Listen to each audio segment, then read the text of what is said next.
Boa noite, povo de Deus. A paz do Senhor. Tudo bem com vocês? Tem certeza?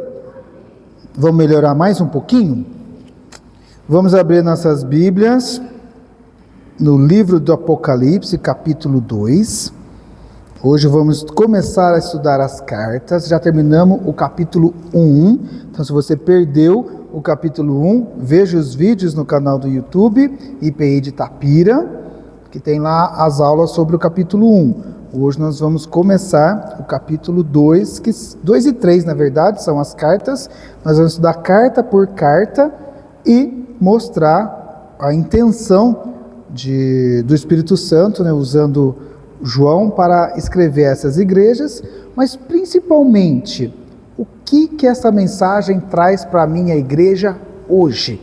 Porque a palavra de Deus ela é viva, ela é eficaz. Embora for escrita para as 7 igrejas da Ásia e muitas outras igrejas que tinha na Ásia, a palavra de Deus é para nós. Então a gente precisa estudar, entender o que significava esta carta na época em que ela foi escrita. Que ano foi escrito mesmo o Apocalipse? Nina, tira todo mundo do sorteio. Ninguém sabe que ano foi. 95. Que ano foi? 95 depois de Cristo. Então, foi escrito no ano 95, num contexto social, histórico e espiritual. Mas a Bíblia foi escrita pelo Espírito Santo e ela é para todas as épocas, para a nossa igreja, para o nosso coração e para a nossa vida. Então, ao ler a Bíblia, preste atenção nisso, o que isso quis dizer, mas principalmente o que isso nos diz hoje. Então, hoje, Apocalipse capítulo 2, vamos ler do primeiro versículo até o 7º versículo, orarmos e estudarmos, como estamos fazendo, versículo por versículo. Nós vamos estudar o livro do Apocalipse inteiro. Já terminamos o capítulo 1. Só faltam? Nem sabe quantos capítulos tem no livro de Apocalipse. Só falta 21. Pouco. Logo a gente termina, né, Antônio? Será que antes do Natal a gente termina? De 2026? Aí a gente termina, né? Encontraram o texto aí, queridos? Então acompanhe aí, por favor, a leitura. Ao anjo da igreja em Éfeso, escreve: essas coisas diz aquele que conserva na mão direita as 7 estrelas e que anda no meio dos 7 candeeiros de ouro. Conheço as tuas obras, tanto o teu labor quanto a tua perseverança, e que não podes suportar homens maus, e que puseste à prova os que a si mesmos se declaram apóstolos e não são, e os achastes mentirosos.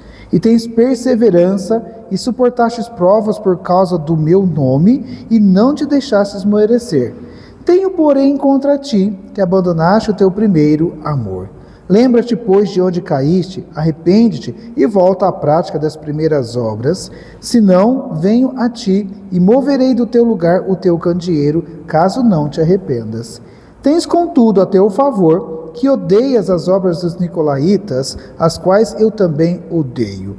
Quem tem ouvidos, ouça o que o Espírito diz às igrejas. Ao vencedor, dar-lhe-ei que se alimente da árvore da vida que se encontra no paraíso de Deus. Amém? Então não vamos voltar mais fazer resuminho do capítulo 1, que está ficando grande os resuminhos. De novo, se você perdeu, assiste lá no YouTube. Mas hoje, a partir de hoje, as cartas do Apocalipse. As 7 cartas destinatárias. Como os irmãos lembram, o número 7 é um número simbólico e significa perfeição ou totalidade. Então aparece muitas vezes, diretamente ou indiretamente, explicitamente ou implicitamente, o número 7, porque Deus está falando na totalidade, Deus está falando para todos os cristãos, Deus está falando para todas as igrejas, em todas as eras, em todas as épocas. Mas primeiro foi direcionado, os irmãos lembram no capítulo 1, que João estava na ilha de Pátimos. E ele fala o porquê que ele estava lá, tirando férias, amém? Não era? Não, verdade. Ele estava preso por causa da palavra e do testemunho de Jesus Cristo. Então o crime dele foi pregar o evangelho e ele foi preso nesta ilha, era uma ilha prisional, tinha uma prisão aqui, e ele estava aqui preso. Mas lá ele teve uma visão, tudo isso do capítulo 1, Deus mostrou para ele uma visão, várias visões na verdade, e foi falando, o que você vê, você escreve e envia. Então já no capítulo 1 essas igrejas são citadas, envia as 7 igrejas da Ásia, e ele endereça, ele fala o nome dessas igrejas. Quais são?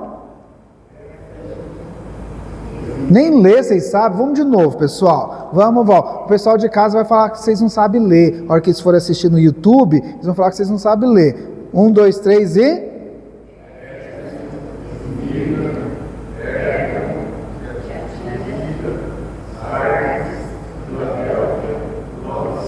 Parabéns, vocês sabem ler. E percebam, queridos, que é uma rota. Então, a primeira igreja de Patmos, eles passariam naturalmente, a hora que eles chegassem aqui no porto de Éfeso. Éfeso era uma grande cidade, era a metrópole da época, e ele chegaria, quem pegasse a carta e levasse até aqui no porto, passaria primeiro por Éfeso, e de Éfeso ela foi levada para Esmirna, perceba que é um caminho, para Pérgamo, para Tiátira, Sardes, Filadélfia, Laodiceia. Então esse era um caminho natural pela estrada que passaria por todas essas igrejas, mas tinham outras igrejas aqui. Então com certeza esta carta de Deus passou por todas as igrejas da Ásia Menor, depois elas foram sendo levadas, copiadas, graças a Deus que a gente tem o livro do Apocalipse, porque eles copiavam essas cartas e se preservou. Não achamos a original, não existe a original do Apocalipse, mas as cópias foram sendo passadas e elas chegaram até nós. Então é por isso que ele manda para essas igrejas, e tem um recado específico para cada igreja, mas o livro inteiro era lido em todas as igrejas. Então o que Deus fala para Éfeso, e Esmirna também leu o que Deus falou para Éfeso, depois Deus fala algo específico para Esmirna, ou seja, Deus fala a totalidade para todas as igrejas. Por isso que serve para todas as igrejas, para todas as eras. Então aqui, se vocês olharem bem mesmo, vocês vão aqui, Igreja Presbiteriana Independente de Itapira. Alguém enxergou? Não enxergaram? Então espiritualmente enxerguem, porque essa carta também é para todas as igrejas cristãs, para todas as nações e gerações e épocas. Isso que simboliza o número 7. Um dos símbolos é essa totalidade. Carta às 7 igrejas. Todas as cartas, as 7 cartas, também têm a mesma estrutura. E a estrutura da carta se divide em, adivinhe? 7 partes, é proposital. Então ele dividiu todas as cartas nessas 7 partes. A primeira parte é a destinação de cada igreja, então ele fala para quem se destina essa igreja. A segunda parte é um aspecto da visão de Cristo. Lembra lá no capítulo 1 que teve a descrição de Cristo? Ele fala dos olhos, ele fala do cabelo, ele fala do cinturão, ele fala da espada que sai da sua boca, ele fala dos pés de bronze. Então ali tem uma descrição de Cristo Jesus, e em cada carta vai aparecer um aspecto dessa visão de Cristo. Ele vai repetir, depois a gente vai ver, o que estava lá no capítulo 1, ele repete para cada igreja um aspecto, não um aspecto inteiro, mas cada igreja é um aspecto de Cristo, já simbolizando isso. Quem é que está no meio do candeeiro de ouro? Jesus. Quem quer estar no meio do candeeiro de ouro? Jesus. E o candeeiro significa o que mesmo? Eu já ensinei isso. As igrejas. Então Cristo está na igreja, então ele colocando uma descrição dele para cada igreja que ele escreveu, ele está falando da totalidade do corpo de Cristo. Então a Igreja Presbiteriana Independente não é o corpo de Cristo sozinha, amém? É todas as igrejas cristãs, todos os crentes de todo o mundo é que formam o corpo de Cristo. Então ele... como diz o Jack Estripador, ele foi por partes. Ele descreveu uma parte dele em cada igreja, ou seja, em todas as igrejas é a totalidade do corpo de Cristo. Eu acho muito interessante. Por exemplo, aqui em Éfeso, ele fala: essas coisas diz aquele que conserva na mão direita as 7 estrelas e o que anda no meio dos 7 candeeiros. É uma descrição. Ele falou dessa descrição. Para Esmirna, no versículo 8, essas coisas diz o primeiro e o último que esteve morto e tornou a viver. Ele fala isso no capítulo 1 da descrição. Em Pérgamo, essas coisas diz aquele que tem a espada afiada de 2 gumes. Então lá na estátua ele fala que da sua boca sai uma espada afiada de 2 gumes. No versículo 10, essas coisas diz o Filho de Deus, que tem os olhos como chama de fogo e os pés semelhantes ao bronze polido. Então ele fala uma descrição que é os seus olhos. No capítulo 3, o 1 mesmo, essas coisas diz aquele que tem os 7 Espíritos de Deus e as 7 estrelas. Então ele vai descrevendo, se autodescrevendo novamente e citando para cada igreja. Então essa é a segunda parte de todas as cartas.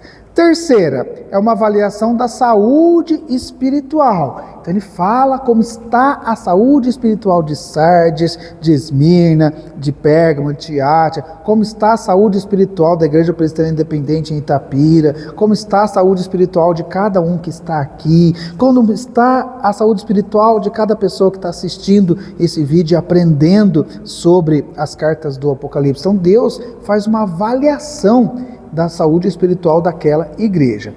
Na quarta parte, que tem todas também, ele vai fazer ou um elogio ou uma reprovação. Então, de acordo com a saúde espiritual, ele vai elogiar, parabéns, igreja fiel, perseverante, ou vai dar um puxão de orelha. Tenho, porém, contra ti. Então, ele vai fazer uma reprovação àquela igreja. Na quinta parte, ele vai exortar, aqui ele vai reprovar as ações, e aqui ele vai exortar, ele vai dar um ensinamento exortativo, de correção para essas igrejas. A sexta parte é ordem para ouvir o Espírito. Todas as cartas aparece essa expressão: quem tem ouvidos, ouça o que o Espírito Santo diz às igrejas. Ou seja, por 7 vezes ele repete: quem tem ouvidos, ouça o que o Espírito Santo diz às igrejas. Será que é importante ouvir o Espírito Santo? Sim ou não?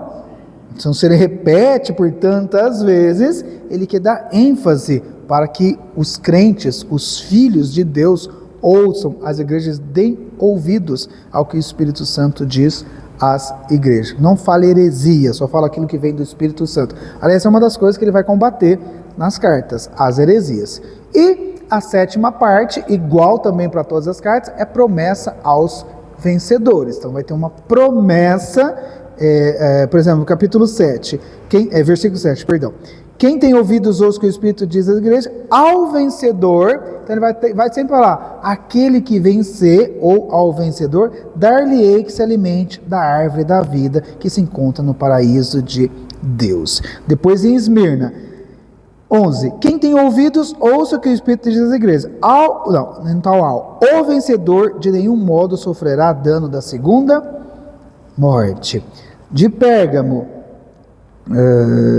17. Quem tem ouvidos, ouça o que o Espírito diz à igreja. Ao vencedor dar-lhe-ei o maná escondido, bem como darei uma pedrinha branca, e sobre essa pedrinha escrito um novo nome, o qual ninguém conhece, exceto aquela que o recebe. E assim todas, aí cada carta que a gente estudar, a gente vai perceber esses detalhes. E em todas as cartas ele vai terminar com essa promessa aos vencedores, aqueles que venceram junto com Cristo. Então presta atenção nessa estrutura, e ao ler todas essas cartas, nós vamos perceber essa estrutura na escrita, esse forma de quiasma na escrita.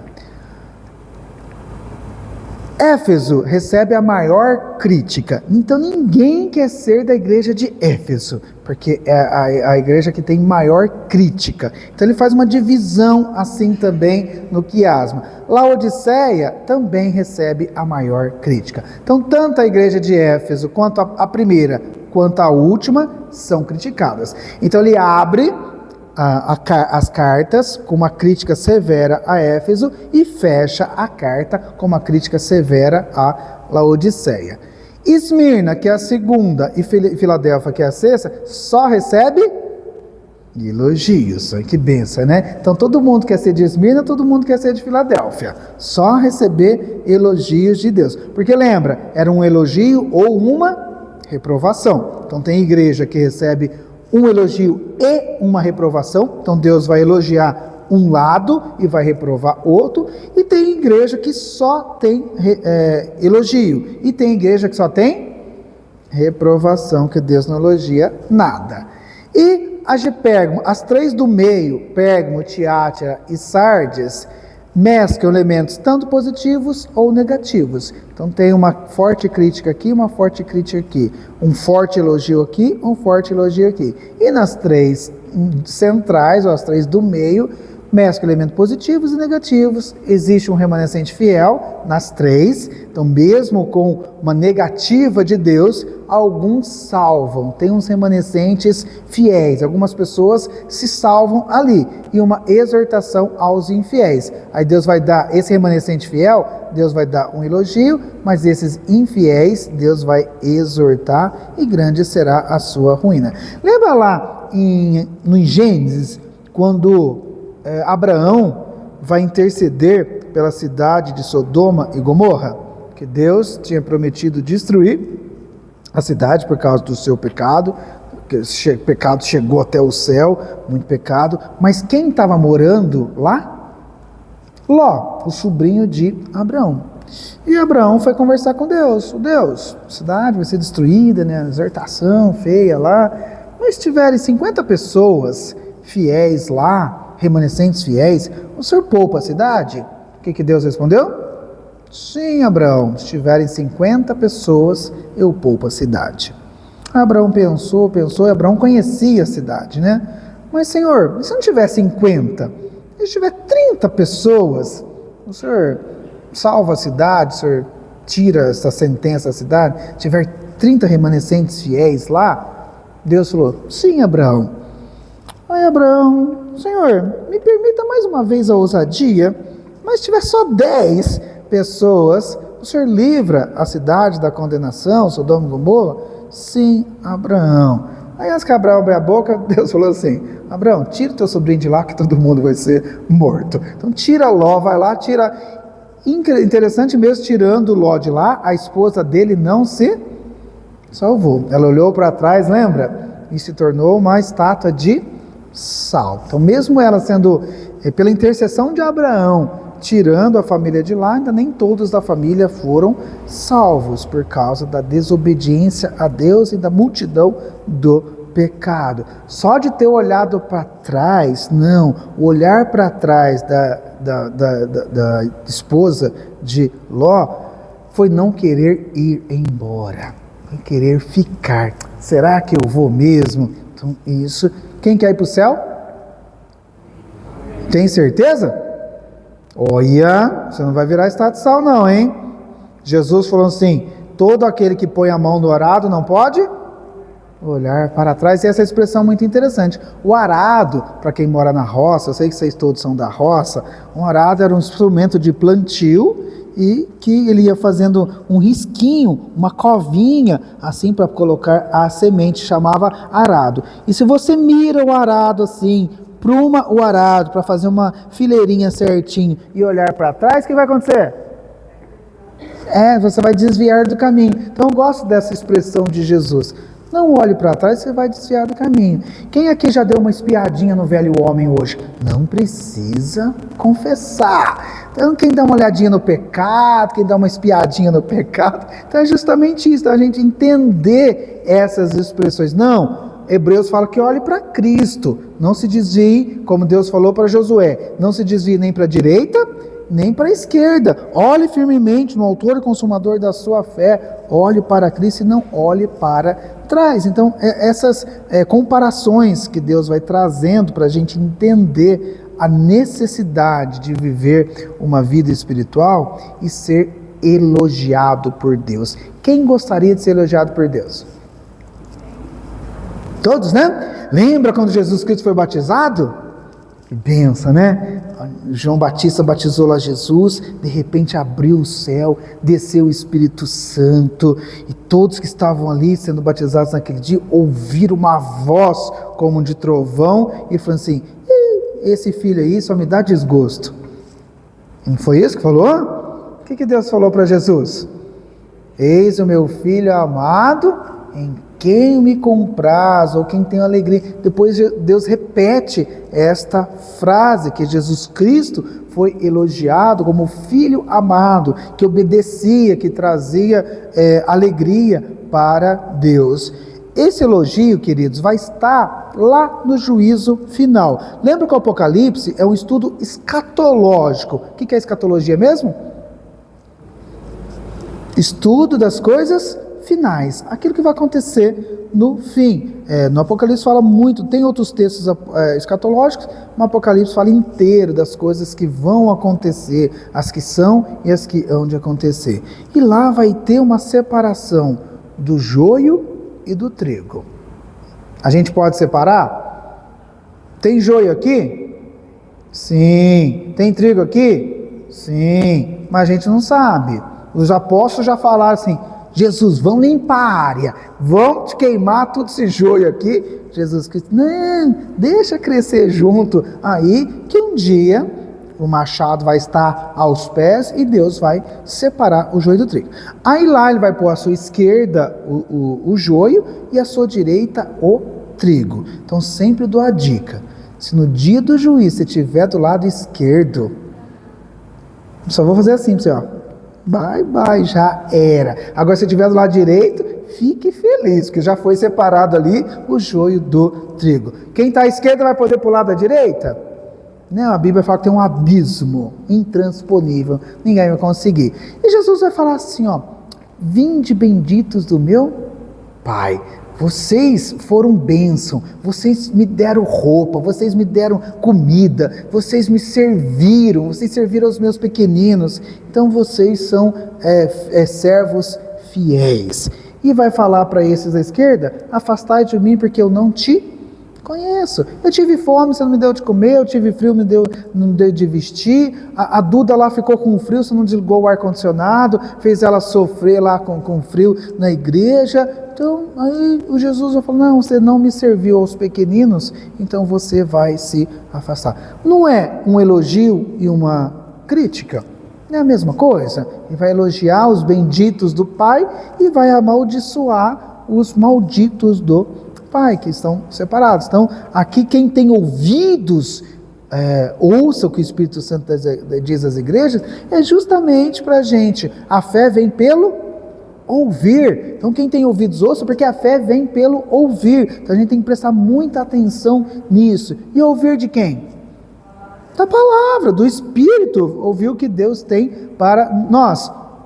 Ou elogio, ou crítica, ou exortação. Deus elogia? Sim. Tem aqueles crentes carrancudos que acham que Deus só critica, acha que Deus só fala mal. Não! Quando honra, Deus honra a quem honra. Então, se Deus tiver que elogiar uma igreja, Ele elogia. Aqui Ele elogiou, até hoje Deus elogia as igrejas que cumprem a sua palavra, que faz o bem. Mas Deus exorta, Deus critica, Deus puxa a orelha. E enquanto há tempo, queridos, exortação, puxão de orelha, mas um dia Deus virá e retirará o candeeiro. E que ele fala aqui, ó: se você não se arrepender, eu venho no meio de ti e vou tirar o candeeiro. Candeeiro significa o que mesmo? Igreja. Então um dia Deus pode tirar a igreja que não o serve, porque todas as igrejas pertencem a Deus, amém? Então tem essa estrutura, aqui nós vamos ver cada uma, mas a dica aqui, que é Éfeso e Laodiceia, são as mais criticadas. E Esmirna e Filadélfia, as mais elogiadas. E as três aqui, então ele divide isso, é uma estrutura poética dessas divisões, mas para dizer que as igrejas tem coisas que Deus elogia, tem coisas que Deus reprova. Aliás, tem coisas que Deus odeia. Tem coisas que Deus ama e coisas que Deus odeia. Aqui mesmo fala uma coisa que Deus odeia. Ah, mas Deus não tem ódio no coração. Deus tem ódio ou não tem ódio? Não é? Eu também odeio, ele fala, tens contudo a teu favor que odeias as obras nicolaítas, as quais eu também odeio. Então Deus não suporta arrogância, Deus não suporta o pecado, Deus não suporta um monte de coisa, porque tem heresias que por aí, que fala que Deus é amor, que Deus vai perdoar todo mundo, que Deus não vai reprovar ninguém. Isso se chama paz hoje em dia. Os pais estão fazendo isso hoje, passando a mão na cabeça dos filhos. Mas Deus não. Deus é amor, mas Deus é justiça. Deus vai cumprir a sua palavra e a sua justiça. Então por isso que ele escreve essas cartas. Para elogiar, para exortar, para dar chance. Então Deus nunca condenou a igreja aqui. Ele falou, olha, se você se arrepender, se você vir até mim, se você voltar às primeiras obras, se você se arrepender, vai ser perdoado, vai ser tranquilo. Mas se não se arrepender, vai ter a punição que eles mesmos plantaram, vai ter a consequência dos seus próprios erros, dos seus próprios pecados. Muito bem, então se a estrutura é destinação, a primeira parte é a destinação, volte para a carta que nós estamos estudando hoje, porque nós vamos estudar versículo por versículo. Ao anjo da igreja em Éfeso escreve. Quem que é o anjo mesmo? Está no capítulo 1. Os mensageiros, lembram? As 7 candeeiros, e ele tinha 7 estrelas, e as 7 estrelas são os anjos da igreja. Então o anjo é o líder, é o mensageiro, é o que vai ler essa carta, vai pregar para os irmãos, vai trazer essa mensagem profética para os irmãos. Destinação, então esta carta é o anjo da igreja em Éfeso. E o que esse anjo deveria fazer?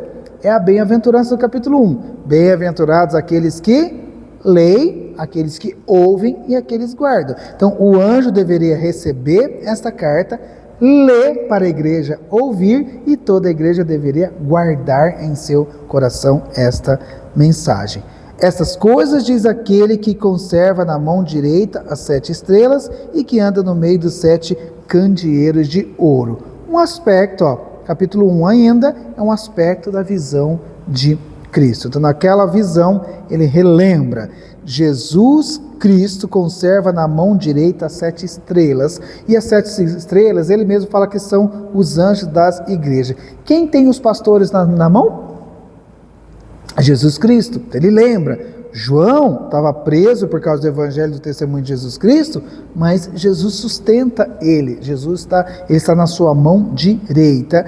À sua direita, ele fala que estão os fiéis. À sua esquerda, ele fala que estão os infiéis. Então, ele tem muito essa divisão de direita, a destra poderosa de Deus. Então é muito simbólico isso também. Então ter os 7 pastores na sua mão direita significa proteção, significa uso, inspiração. Então ele faz questão de lembrar que ele, Jesus Cristo, é o que conserva. O que é conservar?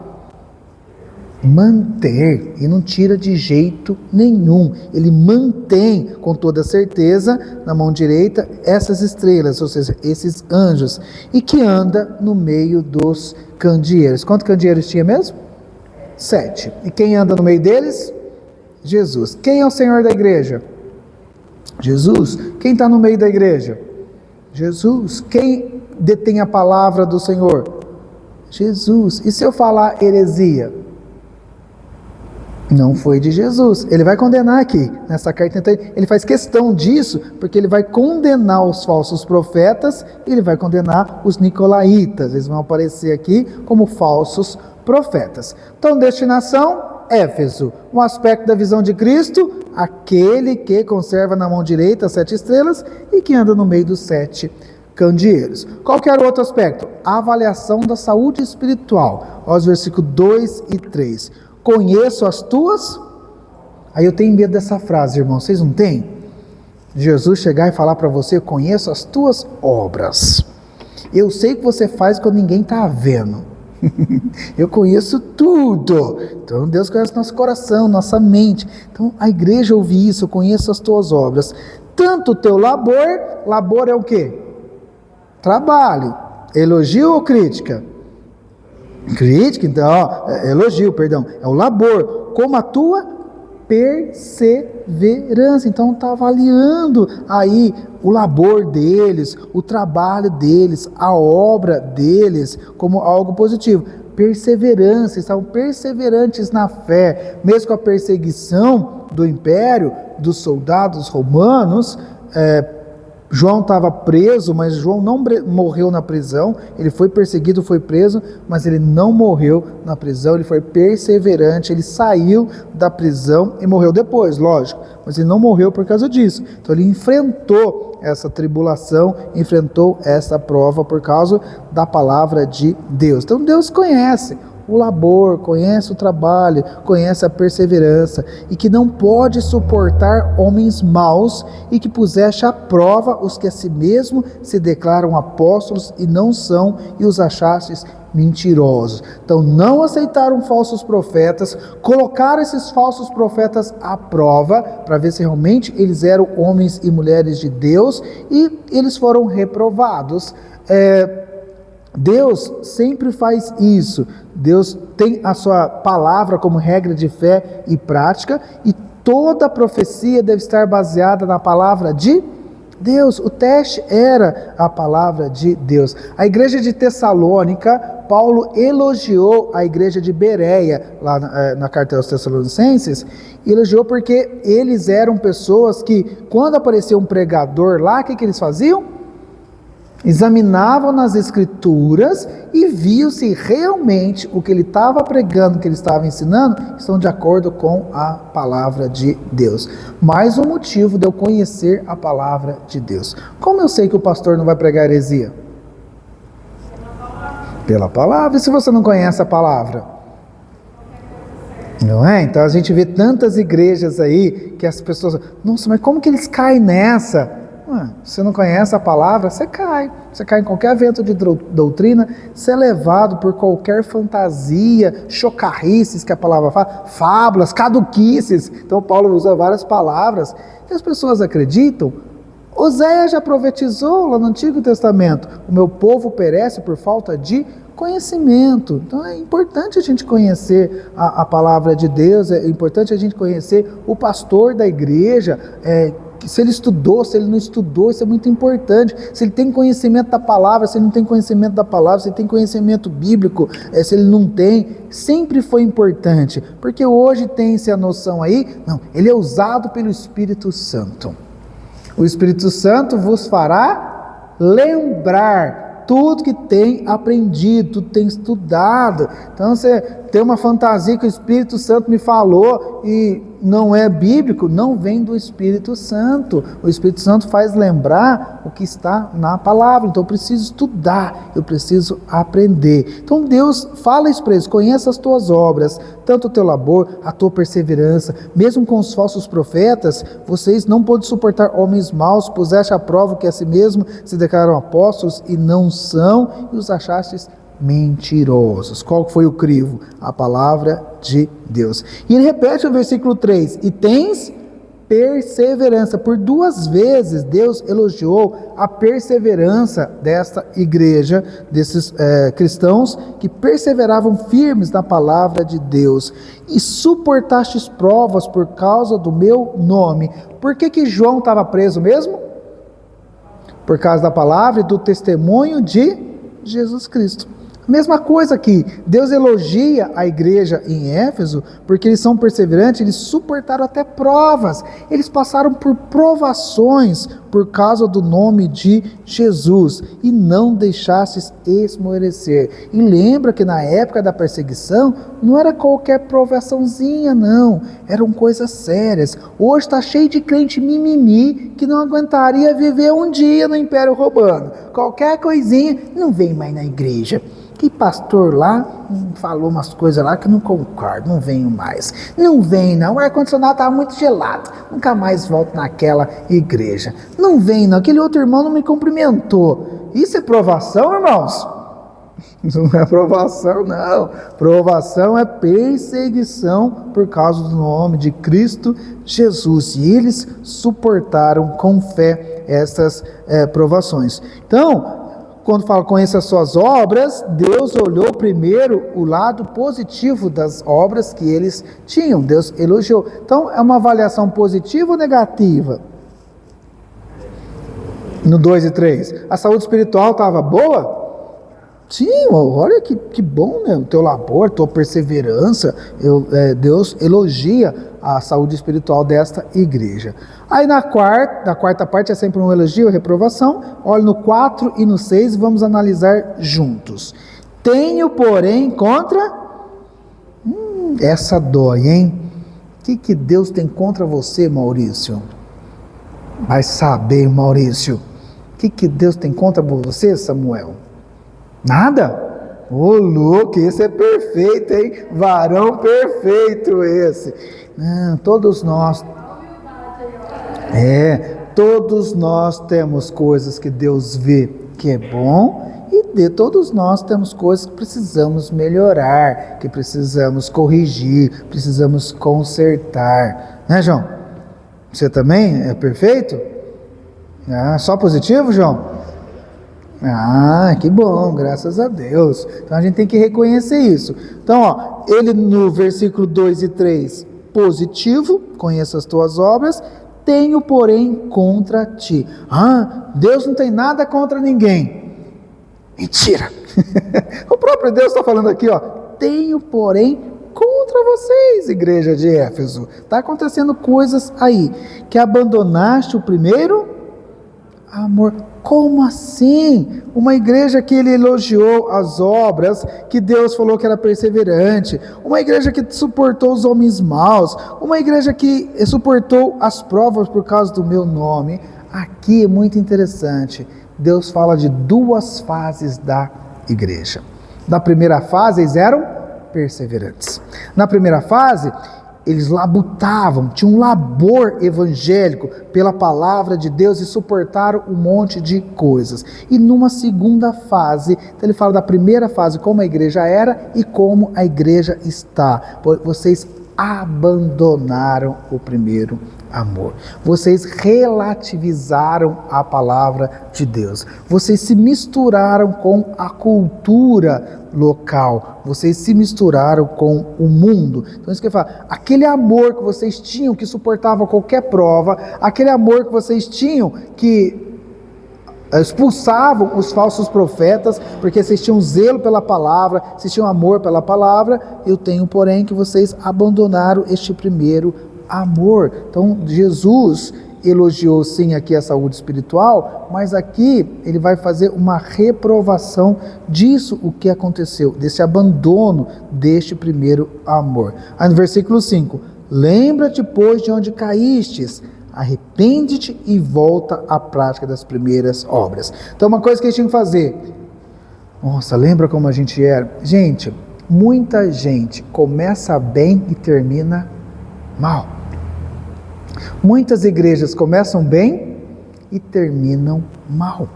Muitas pessoas se convertem e vira o crentão chatão abençoado que quer viver em tudo na palavra de Deus, depois abandona.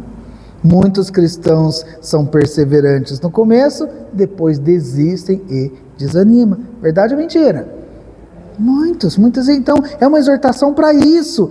Éfeso, cuidado, vocês começaram bem, mas vocês abandonaram. Então vocês eram perseverantes, agora vocês abandonaram. Então lembra-te, pois, de onde vocês caíram. Lembra como era a fé, lembra como era a igreja. E Deus fala, lembra-te. Aqui é revitalização da igreja. Lembra como era, lembra como funcionava, lembra de onde vocês caíram e se arrependam. Então é necessário arrependimento. Deus está aqui para condenar? Não, Deus está aqui para fazer a gente lembrar. E a gente precisa se arrepender. Então tem que se lembrar, trazer a memória, precisa se arrepender e voltar. Só se arrepender basta? Não, precisa se arrepender e voltar às primeiras obras, voltar à prática das primeiras obras. Então aquelas obras que vocês tinham no versículo 2, aquela perseverança, suportavam provas, vocês precisam voltar a viver assim. E se eles não se arrependerem, e pedirem perdão, e se não, venho a ti e moverei do seu lugar o teu candeeiro, caso não te arrependas. Então Deus fala da necessidade de arrependimento e de voltar às primeiras obras, porque senão Jesus é a videira, não é? E todas as igrejas são os ramos, não são? Se este ramo não estiver dando fruto, Jesus vem e poda, porque um galho de uma videira que não dê fruto, para que ela serve? Uma igreja que não dê fruto, para que ela serve? Para nada. Então Deus vem e retira. Deus fala que tira, fecha, destrói essa igreja. Deus destruiu até o templo de Jerusalém, decidiu? Jesus profetizou: não sobrará pedra sobre pedra. E o templo foi destruído. Porque hoje nós somos o templo do Espírito Santo. Então Deus pode retirar o candeeiro, ou seja, Deus pode retirar essa igreja, Deus pode fechar esta igreja, caso ela não se arrependa. E a palavra de exortação é justamente essa no versículo 5. Lembra-te, pois, e se arrependa. Então Deus deu uma chance. A exortação é sempre para a cura. Repita. Exortação é sempre para cura.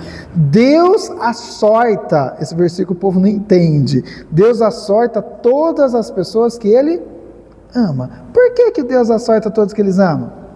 Porque Ele quer corrigir, Ele quer que essas pessoas voltem às práticas destes mandamentos do Senhor. Então Ele vai exortar, Ele vai puxar a orelha. Salmo 23 fala assim: o teu bordão e o teu cajado me consolam. Então, nós somos ovelhas. Cajado é um cabo de guarda-chuva. É um instrumento que parece um cabo de guarda-chuva. Deus coloca no pescocinho da ovelha, puxa. O bordão é uma varinha. Deus dá umas varadas. Provérbios fala da vara da disciplina, não fala? Dá umas varadinhas e isso é uma bênção. Então, o teu bordão, o teu grado me consolam. Então, quando você receber um puxão de orelha do pastor, fala: obrigado, pastor, eu precisava disso. É assim hoje? Leva uma exortação do pastor, o que a pessoa faz? Sai da igreja. Gente, a gente faz por amor. A igreja corrige os membros, a igreja corrige as ovelhas, Deus faz isso por amor. Então a pessoa prefere sair no erro do que ser corrigido. Então hoje é muito difícil. Pais, não é difícil corrigir os filhos hoje? Muito, falaram muito aí. Então, é difícil. Então, precisa de disciplina. Ou o filho não precisa de disciplina? Quem acha que os filhos não precisam de disciplina? Todos concordam?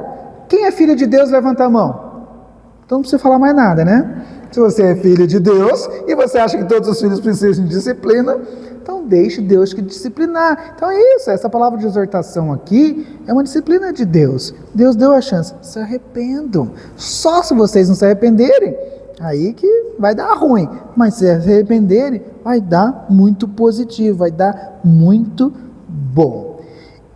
E no versículo 6 tem outra coisinha interessante aqui, ó. Tens contudo, então ele fala, ó, tenho porém contra ti que abandonou o primeiro amor, então volta lá a essas obras.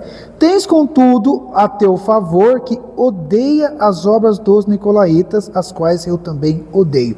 Por que Deus lembra de Nicolau? Quem sabe que é Nicolau? Não é Papai Noel. Entendi. Em Atos capítulo 6, Deus escolhe 7 homens para serem diáconos. E dentro dos 7 tem um que chama Nicolau.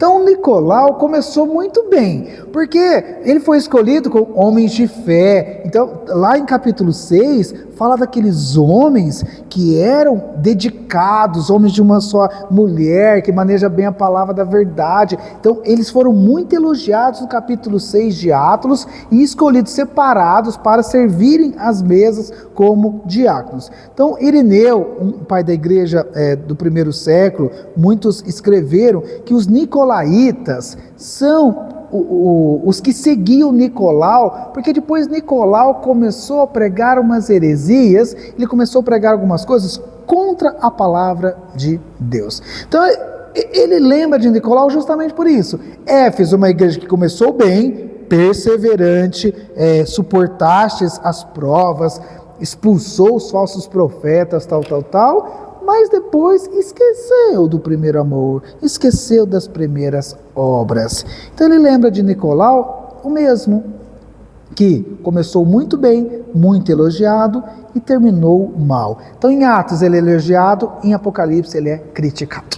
Então no começo da igreja ele começou bem, e no final da igreja ele começou mal. E tão mal que falou assim, tem com todo o teu favor que vocês odeiam as obras dos nicolaítas, as quais eu também odeio. Então, Deus amava Nicolau em Atos capítulo 6? Sim ou não? Então, depois vocês leem lá os 7 escolhidos como diáconos.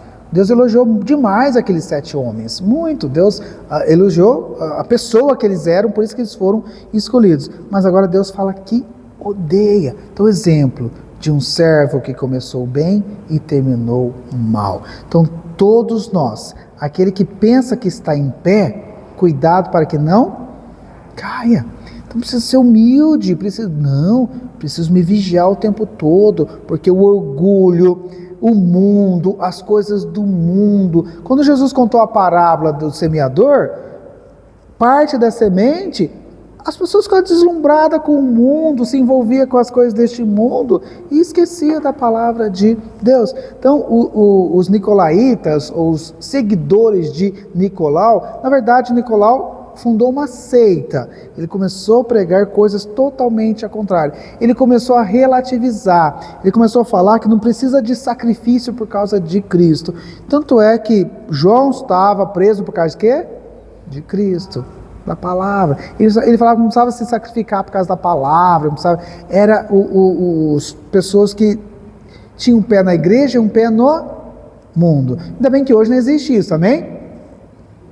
Não, todo mundo está na igreja e está firme, não tem um pé na igreja, um pé no mundo. Nicolau é um desses, que ele estava na cultura, vivia a cultura, mesmo que contra a palavra de Deus, e achava que estava dentro da igreja. Então, os de Éfeso não gostavam dessa seita, Deus também não gostava desta seita. Então, tem a favor deles, que eles odeiam esta seita, e Deus usa exatamente isso. Cuidado, você começou bem, persevere até o fim. O próprio Jesus falou, aqueles que perseveram até o fim, serão salvos. O próprio Jesus falou, se você perseverar até o fim, será salvo. Então, essa exortação é muito importante, e essa comparação com os nicolaítas, exemplo de pessoas que começaram bem e terminaram mal. E a ordem para ouvir o Espírito, que ele repete, quem tem ouvidos, ouça o que o Espírito diz às igrejas. Então, é vida espiritual. Ouvidos aqui é espiritual, porque todo mundo está me ouvindo, amém? Algum surdo está me assistindo e não está ouvindo? Tem que ter um Libras aqui, tem que traduzir para as pessoas. Então, Jesus não está falando de ouvidos físicos, ele está falando de ouvidos espirituais, porque o homem natural ouve com o ouvido físico, mas o homem espiritual ouve com o ouvido espiritual. Então, as coisas espirituais se discernem espiritualmente. Então, está falando, presta atenção, ouça, deem ouvidos a o que o Espírito Santo está falando para as igrejas. E a promessa dos vencedores. Quem tem ouvidos, ouça o que diz o Espírito diz às igrejas. Ao vencedor, dar-lhe-ei que se alimente da árvore da vida. Que árvore é essa? Que se encontra no paraíso de Deus. No final do Apocalipse, capítulos 20, 21 e 22, que vai ter a descrição da Nova Jerusalém, essa árvore está lá, aparece em Gênesis, tinha a árvore da vida e a árvore do conhecimento do bem e do mal. Os homens podiam comer de tudo, podiam comer a árvore da vida, mas da árvore do fruto do conhecimento do bem e do mal eles não podiam comer. O único mandamento que Deus deixou no jardim do Éden, e qual que eles desobedeceram? Hoje só tinha um, hoje tem um monte, a gente se perde, mas tinha um só. Então depois eles foram expulsos do paraíso para não comerem da árvore da vida, porque se eles comessem da árvore da vida no estado que eles estavam, eles permaneceriam para sempre naquele estado. Então Deus tirou-lhes de lá, colocou um anjo com espadas flamegantes para que eles não voltem para lá, e esta árvore se encontra no paraíso de Deus, e ela fala, as folhas dela vão curar as nações. Então no capítulo 20 e 21 fala desta árvore, e essa árvore vai curar as nações, aqueles que se arrependeram, aqueles que são os vencedores. Então o vencedor é aquele que está no céu. O vencedor é aquele que em Cristo conquistou esta bênção, porque o vencedor vai estar lá, e o vencedor vai comer, vai se alimentar da árvore da vida, que se encontra no paraíso de Deus. Eu já vi pregadores vendendo folhas dessa árvore. Não comprem, queridos, essa árvore está onde? No paraíso de Deus. Então se alguém te vender folhas da árvore da vida, esse povo tem uma criatividade, né? Porque eu não pensei nisso antes, gente. Então é heresia vender folhas da árvore da vida. A árvore da vida está lá no céu, no paraíso, para os vencedores. Você é vencedor? Amém? Então perseverem. Lute contra os falsos profetas. Hoje os bons profetas estão calados e os falsos profetas estão no YouTube, estão para todo lugar. Pregue o evangelho, fale do amor de Deus, fale da palavra de Deus, combatendo as heresias. E eu acredito que você não precisa nem atacar, só de pregar a verdade, você já está servindo a Deus. Então para de bajular, para de dar ibope, para de dar atenção aos falsos profetas, mas vivam como um vencedor, como um perseverante da palavra do Senhor. Amém? Entenderam essa carta?